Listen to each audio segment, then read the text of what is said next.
Okay, Stephen, so the next bike we're going to look at is a sort of new sort of genre of bike over the last probably, 3 to 4 years. Yeah. Of a gravel or endurance type bike. This personally is one of my favourite bikes. I have actually this particular bike in a different colour. This is, we say, it's actually a ladies' version, which you'll maybe talk about a few minutes about the differences. But personally, if I had it in this colour, I'd probably bought it myself. I'd probably bought it myself if it fitted me. So if you want to talk a wee bit about the gravel stroke endurance sort of bike, and for me, it nearly comes in between all the other three types of bikes we're going to be looking at, and it's probably the most versatile of the lot. If you want the bike that does, a bit of everything, jack of all trades, and maybe master of none, but does a bit of everything for you. So if you want to go ahead. Okay, well, probably the key word you've used there, Aaron, is versatile. This is probably the most versatile bike in the range that we're looking at. So probably to the naked eye, it looks very, very similar to the previous bike, the road bike. You've got the drop handlebars and the very, very similar shifting pattern. However, that's really where the bikes stop being the same. This particular bike, as Aaron has said, falls into the category of gravel bikes. And what makes a gravel bike different than a road bike? First and foremost, it would be the wheelbase. This is a slightly longer wheelbase than a road bike, making the bike slightly more stable if you're using it in an off-road capacity. And again, we had mentioned in a previous video, the angles on a gravel bike are substantially different to a road bike. So the way you actually sit on the bike and the way you deliver power through the pedal stroke is changed by the change in the angles of the frame. Again, a few different things that this particular bike has. We're going back again up to a slightly broader tyre. So gravel bikes will orientate towards a slightly larger air chamber to offer you a softer ride off-road.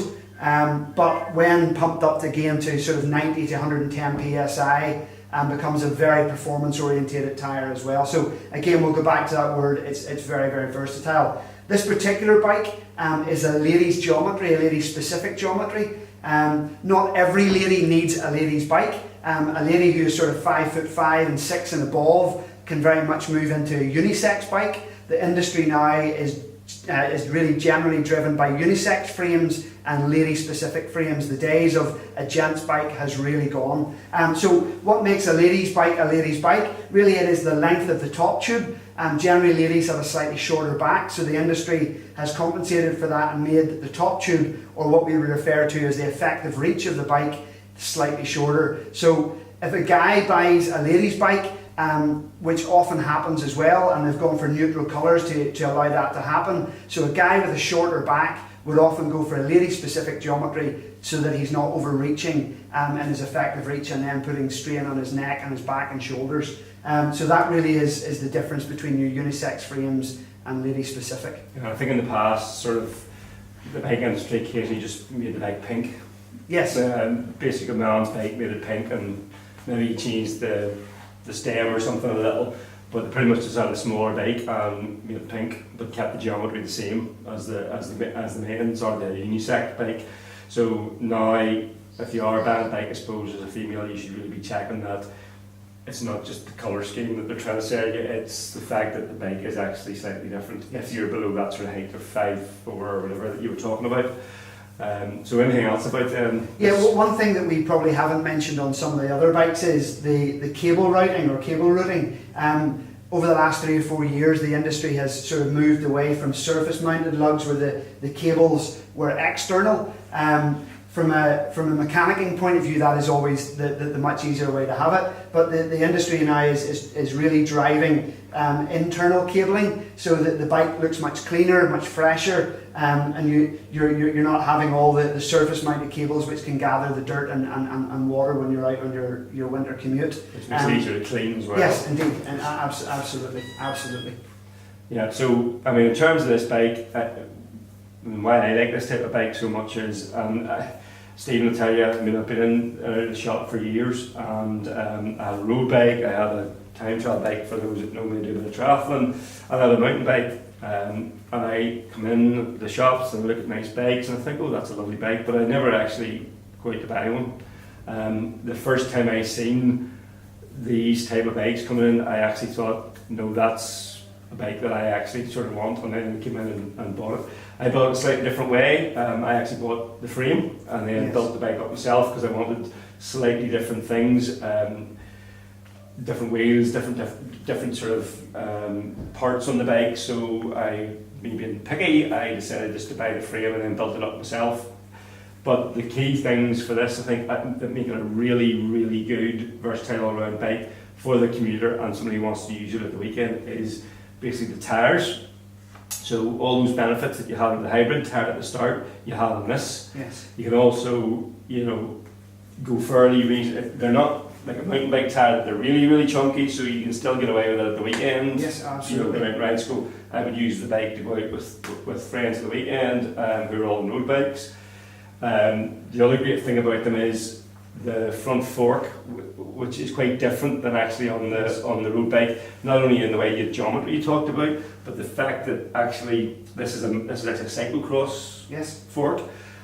Probably meaningless to most people, but what it means is there's lots of clearance between the wheel and the fork itself, which means you can get your mud guards in there, and that's the same in the back because there's lots of clearance. One of the other things we probably haven't mentioned as yet with this particular bike, we mentioned earlier that one of the compromises you would potentially make on the road bike, if you were going for the traditional road bike, is that it is slightly more difficult to fit on your extras, i.e. your panniers. On this particular bike, you've got the lugs that are already made for frame-mounted panniers, or again, you can go from one of the brands that's in the marketplace at the minute. It's a Swedish brand called Thule, and they do a frame-mounted pannier system, or you can go for one again that is seat pin mounted. But this really is a much stronger frame than a road frame. This bike is very much at home in your local forest park, or even in a Northern Irish context. You could take this bike and go and ride the Antrim Hills, the walking paths in the Antrim Hills, or in the Mourns, or in the Sperrins. This bike is very much as comfortable on the tarmac as it is off the tarmac, and thus the frame is that little bit stronger to cope with it.